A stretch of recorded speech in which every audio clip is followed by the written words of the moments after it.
The use of solitary confinement over long periods of time is not an effective form of punishment because it does not serve the same core values as when it was established, and it causes long-lasting mental deterioration, which poses a threat to the individual and society upon the completion of their sentence. Because of this, we need to reform solitary confinement to bring it back to a place where it follows its original values.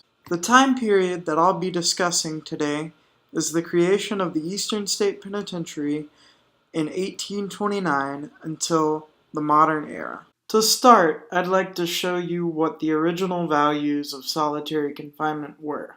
This audio clip comes from a YouTube video uploaded from Silence Opens Doors in 2010.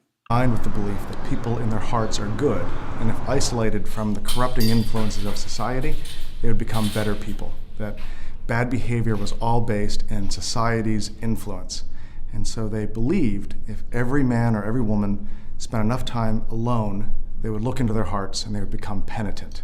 This penitence was then meant to be able to rehabilitate individuals back into society once their sentences were carried out. With the core values of solitary confinement in mind, let's take a look at how it changed over the years.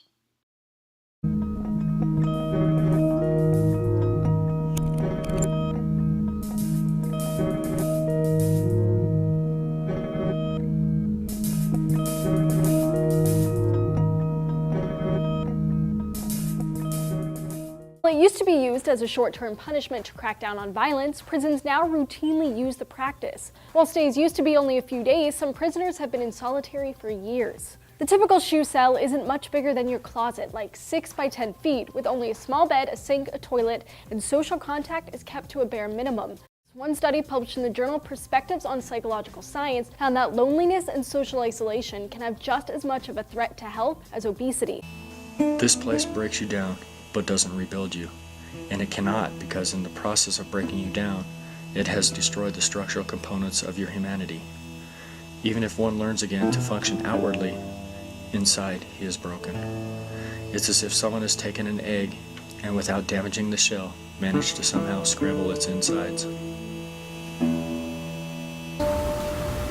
After so many years in that box, you just get tired. You just get so freaking tired, you want it to stop. That's what it does to you. And everybody in there, they can say they don't go through it, they're a liar. They're a liar.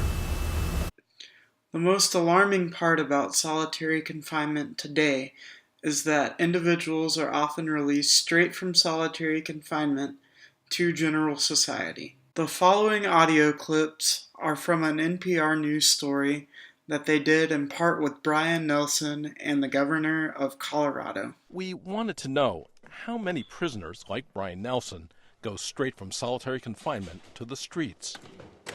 What was stunning is that most prison systems say they have no idea. About half the states told us they don't keep track or can't provide numbers of which inmates leave solitary and go home. And the Federal Bureau of Prisons, in a recent audit, said it doesn't keep numbers either. If they'd gone into solitary with any mental illness, the problem almost certainly got worse. If they didn't have mental illness, he says, then many developed one. The fact of the matter is that I came out of there feeling that really nobody should be spending, if at all possible, any lengthy periods of time in there. And when you consider that 97% of the inmates go back to the community, it makes no sense whatsoever to be releasing them directly from segregation, where supposedly we consider them too dangerous to be in the general population, yet we're releasing them out into the community. It just made no sense. There have been notorious cases where prisoners came out of solitary and went on killing sprees. The one in Colorado, another in Nebraska. But those cases are rare. What's more common? Prisoners come out of solitary emotionally damaged. They can't work. They behave in ways that test and fray the few important relationships they have with friends and family. This emotional distress can lead to the harming of communities. That simple fact right there is the reason why reform is necessary and we need to go back to square one due to the idea that We believe that human beings can be redeemed. They're redeemable. Our system of incarceration was created to punish a prisoner and correct him or make him a better person than when he went in there.